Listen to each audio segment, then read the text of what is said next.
प्रिय विद्यार्थियों, एक बार फिर आप सभी का स्वागत है। आज के इस वीडियो लेक्चर में हम वेक्टर से रिलेटेड 5 मोस्ट इंपॉर्टेंट क्वेश्चन के बारे में डिस्कस करेंगे जो टीजीटी स्क्रीनिंग 2023 में पूछे गए थे और ये प्लस 2 क्लास के साथ साथ एस्टेट में भी पूछे जाते हैं। तो देखिए पहला क्वेश्चन क्या पूछा था।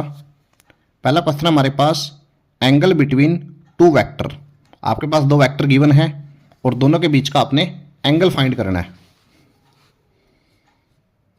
तो एंगल फाइंड करने के लिए सबसे पहले हम दोनों की डॉट प्रोडक्ट निकाल लेंगे। पहला वेक्टर है हमारे पास आई कैप माइनस जे कैप और दूसरा वेक्टर है जे कैप माइनस के कैप। तो जो आई का कंपोनेंट है उसकी आई वाले के साथ मल्टीप्लाई करेंगे और जे वाले की जे वाले के साथ। तो यहाँ पर आई का कंपोनेंट 0 है तो ये हो जाएगा हमारे पास 0, जे का कंपोनेंट -1 और 1 यानी -1। यहाँ पे के का कंपोनेंट 0 है तो 0, तो यानी डॉट प्रोडक्ट है वो आएगी -के1। अब हम ए वेक्टर का मैग्नीट्यूड फाइंड करेंगे। जो ए वेक्टर हमारे पास 1 का स्क्वायर प्लस -1 का स्क्वायर, तो यह आएगा हमारे पास √2। ठीक इसी प्रकार बी वेक्टर का मैग्नीट्यूड फाइंड करेंगे तो ये भी 1 का स्क्वायर और -1 का स्क्वायर यानी √2। अब फार्मूला लगाएंगे। जो एंगल फाइंड करने का फार्मूला होता है हमारा cos theta is equal to A vector dot B vector divide में ए का मैग्नीट्यूड और बी का मैग्नीट्यूड। तो ये वैल्यू आएगी -1/√2 मल्टीप्लाई √2 यानी -1/2। तो हम कह सकते हैं cos theta is equal to -1/2 और 1/2 को लिख सकते हैं कोस π/3 और माइनस के कोस थीटा ये इक्वल होता है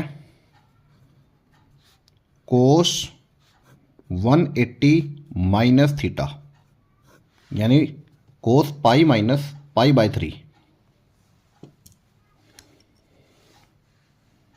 इसको सिंप्लीफाई कर लेते हैं तो ये बनेगा cos theta is equal to cos 2π/3। तो कोस से कोस कैंसिल हो जाएगा तो जो थीटा की वैल्यू आएगी वो आएगी 2π/3। तो ये हो जाएगा इसका राइट आंसर।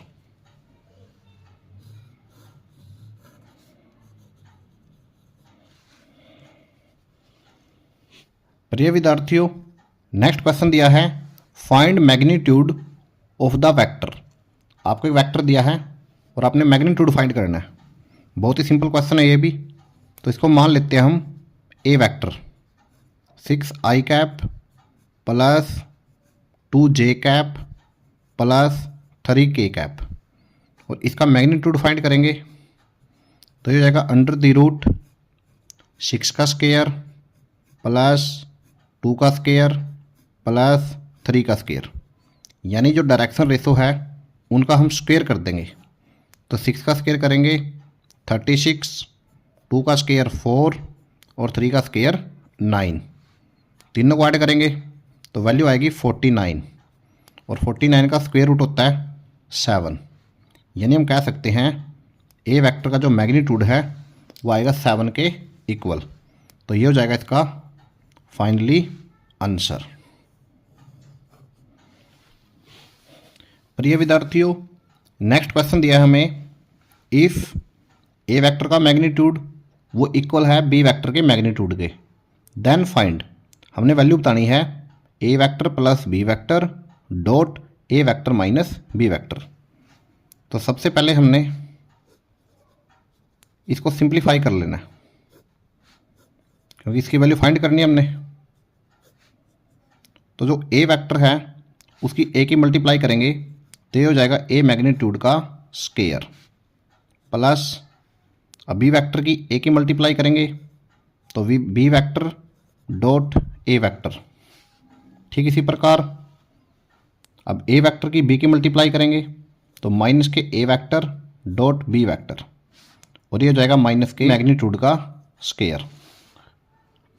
अब एक रिजल्ट आपको पता है कि जो ए वेक्टर होता है ए डॉट बी, ये इक्वल होता है बी डॉट ए के। ये वेरी इंपॉर्टेंट है, इस रिजल्ट को आपने याद रखना। अब मैं बारी बारी से वैल्यू पुट करता हूँ। सबसे पहले ए मैग्नीट्यूड का स्केयर, इसको एज इट इज लिख लेता हूँ, प्लस जो बी डॉट ए है वो इक्वल है ए डॉट बी के, तो इसकी जगह लिख सकता हूँ मैं ए डॉट बी, और इसको सेम लिख देंगे ए डॉट बी और बी का स्केयर। ये कंडीशन हमें गिवन है क्वेश्चन में कि जो बी का मैग्नीट्यूड है वो ए मैग्नीट्यूड के इक्वल है, तो इसकी जगह लिख देंगे हम ए मैग्नीट्यूड का स्केयर। अब इसको कैंसिल कर लेते हैं, ये कैंसिल हो जाएगा और ये भी कैंसिल हो जाएगा, तो जो हमारा रिजल्ट है वो आएगा 0। तो इसका राइट आंसर हो जाएगा 0। प्रिय विद्यार्थियों, नेक्स्ट क्वेश्चन आपको दिया है if A magnitude is equal to 10 और जो बी का मैग्नीट्यूड है वो 2 के इक्वल है और ए डॉट बी वो 12 के इक्वल है, और आपने फाइंड करना है ए क्रॉस बी का मैग्नीट्यूड। तो आप रिलेशन अच्छी तरह जानते हैं, मैं यहाँ पे लिख भी देता हूँ relation between vector product and scalar product.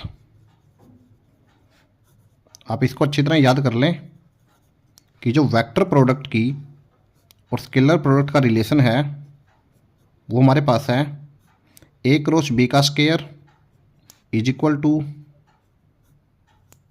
A magnitude का स्केयर बी मैग्नीट्यूड का square minus A dot B इसका होल स्केयर। अब सभी वैल्यू हम फार्मूले में पुट करेंगे,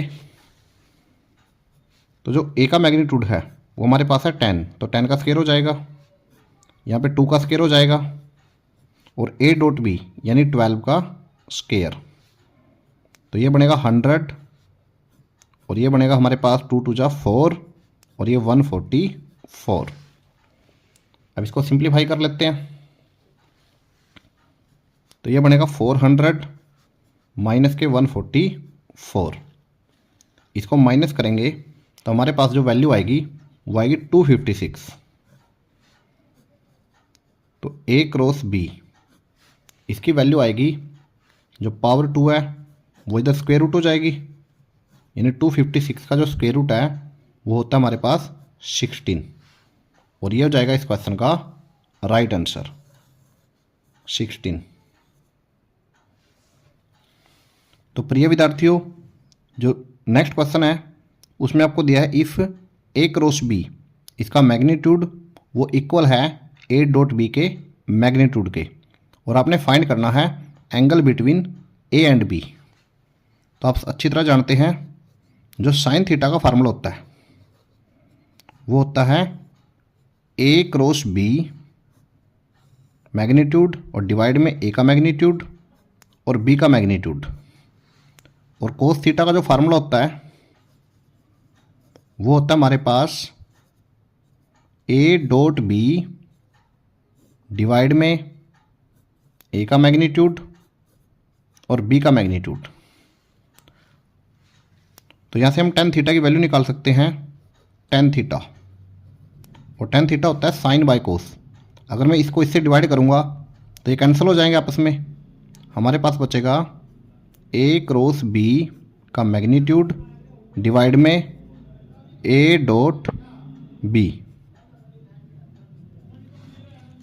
अब ये दोनों बराबर हैं, इसको मैग्नीट्यूड लगा सकते हैं क्योंकि ये वैल्यू पॉजिटिव होती है, तो इसकी जो वैल्यू हमारे पास ए क्रॉस बी, इसको लिख सकते हैं ए डॉट बी, क्योंकि क्वेश्चन में गिवन है, और डिवाइड में हमारे पास रहेगा ए डॉट बी और डिवाइड में रहेगा ए डॉट बी। इससे कैंसिल होकर क्या आएगा 1, यानी हम कह सकते हैं tan theta is equal to 1, tan theta is equal to 1, और जो 1 होती है वैल्यू वो होती है 45 डिग्री पे, यानी इसको लिख सकते हैं टेंजेंट 45 यानी पाई बाय 4। तो 10 से 10 कैंसिल हो जाएगा, यहाँ से जो थीटा आएगा वो आएगा पाई बाय 4, और ये हो जाएगा इस क्वेश्चन का राइट आंसर। तो प्रिय विद्यार्थियों, ये 5 क्वेश्चन टीजीटी स्क्रीनिंग में पूछे गए थे और हर एग्जाम में पूछे जाते हैं, या स्टेट का एग्ज़ाम हो या +2 का एग्ज़ाम हो या फिर कोई स्क्रीनिंग एग्ज़ाम हो। 1-2 क्वेश्चन वेक्टर से रिलेटेड पूछ लिया जाता है, तो आप इनको अच्छी तरह तैयार कर लें।